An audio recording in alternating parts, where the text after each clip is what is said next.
दोस्तों नमस्कार, मनीष कुमार सूर्यवंशी और आप देख रहे हैं विजुअल टाइम्स। इस समय मौजूद हूँ यमुना विहार के एमकेएल ग्राउंड में और मेरे साथ सांसद हैं मनोज तिवारी जी की जो धर्मपत्नी है सुरभि तिवारी मौजूद है। और आपको बताता चलूं 5 दिन से लगातार दीदी माँ रतम्बरा जी की कथा चल रही है। उस कथा को सुनने के लिए जो सुरभि तिवारी हैं, जो सांसद मनोज तिवारी धर्मपत्नी है, वो आए हुई हैं। उनसे बात करता हूँ, क्या कहना है उनका। जय श्री कृष्ण। ये ठाकुर जी की कृपा है उत्तर पूर्वी दिल्ली पर और यमुना विहार के इस प्रांगण पर कि साध्वी दीदी स्वयं यहाँ आकर भागवत कथा कर रही है। और यहाँ के जितने भी निवासी हैं उनका सौभाग्य है कि उनको सुनने का अवसर मिल रहा है। और वास्तव में जब दीदी बोल रही थी और जो वात्सल्य का स्वरूप बता रही थी माँ यशोदा का, जब आंखें बंद करके हम सुन रहे थे तो वो चित्र सब सामने दर्शन हो रहे थे। तो कुछ तो अद्भुत है उनमें, और यूं ही कोई इतना बड़ा नहीं होता। साध्वी दीदी को जितना प्रणाम करे, उनको जितना बोले वो कम है। और उत्तर पूर्वी दिल्ली के सांसद मनोज तिवारी जी, उनकी धर्मपत्नी होने के नाते आज मुझे भी सौभाग्य मिला कि मैं आकर उनको सुन पाई और बहुत आनंद।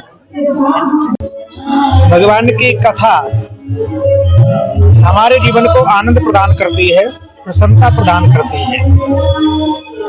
और जो बालपन होता है वो मेरा अभिमान होता है।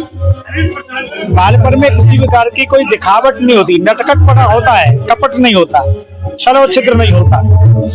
भगवान ने बालकाल से ही जो धर्मद्रोही राष्ट्रद्रोही थे लोगों को मुक्ति प्रदान की और पूरे समाज को जो बालक के स्वरूप में, सखाओं के स्वरूप में है, उनको एकजुट किया। वास्तव में जो बालावस्था होती है वो उसमें किसी प्रकार का कोई अभिमान नहीं होता, निरहंकारता का प्रतीक होती है। इसमें भगवान की भी उपासना हम बाल रूप में ही ज्यादा करते हैं। बच्चे को कहते हैं तो बालक भगवान है।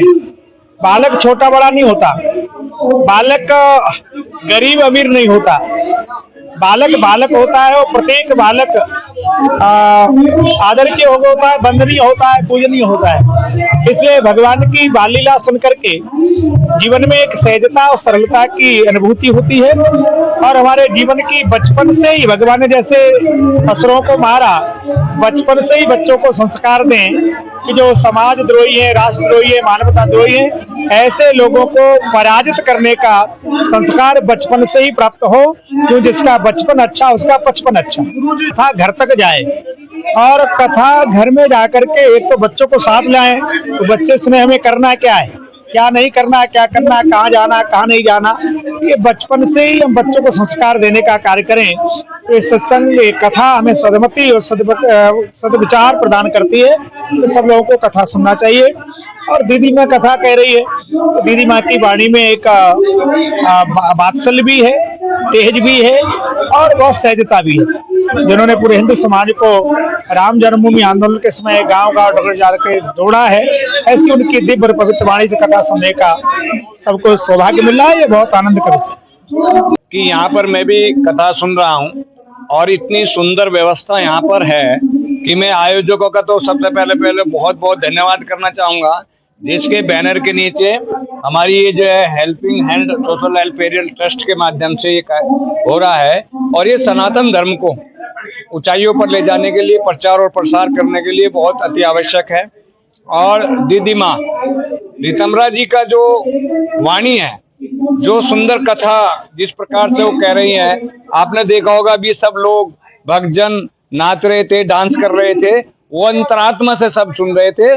बहुत सुंदर वात्सल्य के बारे में और जिस प्रकार से माखन चोर की बात करी जा रही है, किस प्रकार से तत्व ज्ञान को उसके साथ में जोड़ा जा रहा है, आध्यात्मिक की ओर किस प्रकार से हमारा जीव आत्मा और परमात्मा का यहाँ संदेश दिया जा रहा है, संस्कार और विचार का जो यहाँ संदेश दिया जा रहा है वो अतुलनीय है। और हमारी जो साध्वी जी हैं इतने सुंदर शब्दों में, वो बहुत ही मन को मोह करने वाला है।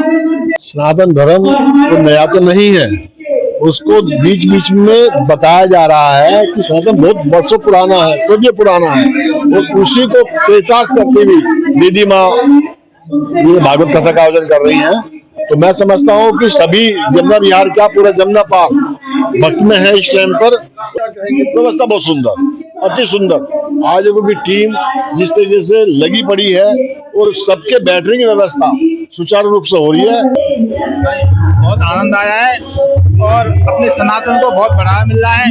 हिंदू एक होने चाहिए इससे, और यहाँ बहुत सारी महिलाएं पुरुष सब आ रहे हैं, सब बहुत आनंद आ रहा है और हिंदुत्व को बहुत आगे बढ़ेगा।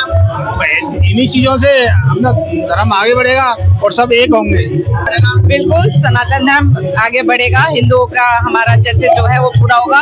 और मैं इस लोकसभा से सभी से अनुरोध करती हूँ, सभी भक्तगणों से अनुरोध करती हूँ कि इस भगवत गीता में, भगवत कथा में माता दीदी माँ के चरणों में आके इस कथा का वाचन जरूर सुने। अंकित त्यागी है और जिस जिले में ये हो रहा है आप लोगों को बताएगा यहाँ क्या क्या हुआ है और कितना बुरा हाल यहाँ पे है। तो ये जो आज हमारी दीदी के द्वारा जो किया जा रहा है कार्यक्रम, इतने अच्छा जो भाव चल रही है, इससे सनातन आगे बढ़ेगा। तो हमारे लिए कृष्ण भगवान बहुत संदेश छोड़ के गए हैं। उनकी भागवत कथा के अंदर उनकी सारा इतिहास सुना दिया है, जीवन का पूरा वर्णन उनकी हमारे को बताया है। और दीदी माँ रीतांबरा जी यहाँ भागवत करने आई है एमटीएल ग्राउंड में। हमारी दिल्ली का सौभाग्य है कि जो हमें ये सुनने के लिए मिल रहा है। और आज मैं ये देख रहा हूँ कि हमारा पंडाल फुल भरा हुआ है और माता बहनें यहाँ पर बिल्कुल पूरे यहाँ पंडाल में आई हुई है। हमारी संस्था helping and social welfare trust 2016 से बनी थी, उसी टाइम से धार्मिक प्रोग्राम कराती हुई आ रही है। हमने 5 बार भागवत कथा कराई है, देवी प्रतिभा जी से भागवत कथा 4 बार कराई है। इस बार हमने दीदी माँ रीतांबरा जी को बुलाया है, उनकी मुखवाणी से हम भागवत कथा सुन रहे हैं और हमें लगता है हिंदू धर्म के अंदर जागृति आ रही है और हर हिंदू का धर्म के कारण, सुनने के कारण आज उनको अपने धर्म के बारे में जानकारी मिल रही है। भाई हम जनता को यही संदेश देना चाहते हैं कि हमारी जो भावना है हिंदू धर्म के लिए जागृति होती रहे और जो हम सोए हुए थे वो जग जाए और हम दूसरा हमारे ऊपर प्रहार न कर पाए, हम यही संदेश देना चाहते हैं। बिल्कुल है, इसमें तो कोई कहने वाली बात ही नहीं, क्योंकि देश का नेतृत्व जो है मोदी जी के हाथ में है और मोदी जी सनातन के लक्ष्य जगा करके चल रहे हैं।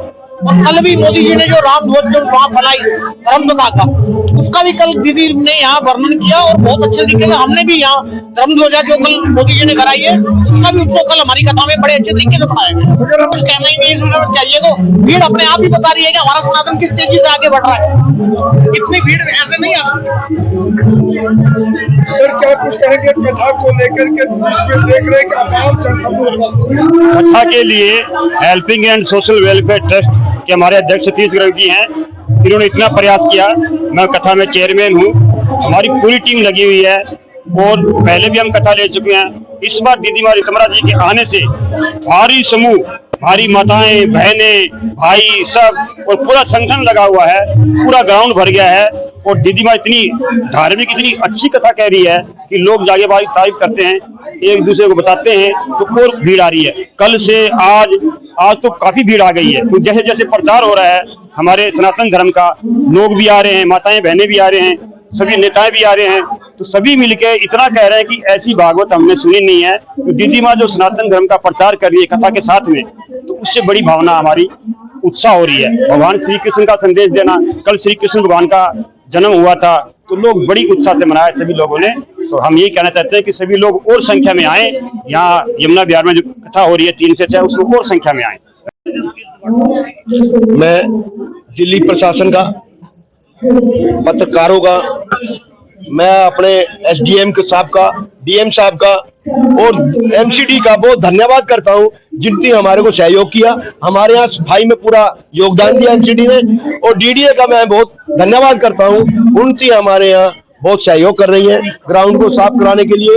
दिल्ली पुलिस का बहुत सहयोग है हमारे साथ। दिल्ली पुलिस हमारे पास 300 पुलिस वाले हमारे साथ बैठे हुए हैं, वो एक एक बंदे को चेक करके अंदर भेज रहे हैं, कोई ऐसी दुर्घटना ना हो जाए। दिल्ली पुलिस का बहुत बढ़िया सहयोग चल रहा है। सुरक्षा के लिए मैं ये कह रहा हूँ, यहाँ बैरिकेटर लगाए गए हैं और चेकिंग करके ही सब आदमियों को भेजा जा रहा है। और बहुत दिल्ली पुलिस वालों ने बिल्कुल कंधे से कंधे मिला के हमारा साथ दिया। भगवान कृष्ण की, भगवान राम की जितनी बचपन की लीलाएं रही हैं, उनका सबका आनंद ही आनंद है। वो बड़ा बड़भागी है जिसको इस कथा सुनने का कथा के आयोजन का और कथा करने का मौका मिलता है। आज सही पूछोगे, भारतवर्ष स्वर्णिम काल में चल रहा है। हमारा भारत सोने की चिड़िया हुआ करता था। कुछ मुगलों ने और कुछ यहाँ के नेताओं ने इस देश का बेड़ा गर्क करने में कोई कसर नहीं छोड़ी, मगर जब से मोदी जी ने इस देश की कमान संभाली है, हिंदुत्व जागा है। और जो स्थल इतने वर्षों से 5 पीढ़ियां हमारी गुजर गई, तब से अधीन हुआ पड़ा था, आज भगवान श्री राम का मंदिर हिंदुस्तान में नहीं पूरे विश्व में प्रख्यात है। और वहाँ पर आज लाखों भक्त रोज दर्शन करने आते हैं। अयोध्या, मथुरा और उसके बाद आप देखिए उज्जैन और वाराणसी, भक्तों का तांता लगा रहता है। मेरी नज़र में आज भी संख्या कम थी। जहाँ दीदी माँ कथा करें और वह पंडाल का एक कोना भी खाली रहे, तो मेरे लिए बड़ी शर्म की बात है। जनता के लिए क्या निवेदन रहेगा? मेरा आज जनता से एक ही अनुरोध है, काम तो हम जिंदगी भर करते रहेंगे, कथा सुनने का मौका वो भी दीदी माँ के मुख से बहुत मुश्किल से मिलता है। हम बड़े बड़भागी हैं जो आयोजन करने का मौका हमें मिला। मैं सब क्षेत्र की जनता से, यहाँ के निवासियों से, जो भी मेरे को सुन रहे हैं, जहाँ तक आप बात को भेजते हैं, जो 3 दिन शेष हैं इनके अंदर आएँ, ज़्यादा से ज़्यादा संख्या में पहुँचें और ये अमृत रस का पान करें। इससे उनका कल्याण होगा, आगे उनकी पीढ़ियों का कल्याण होगा।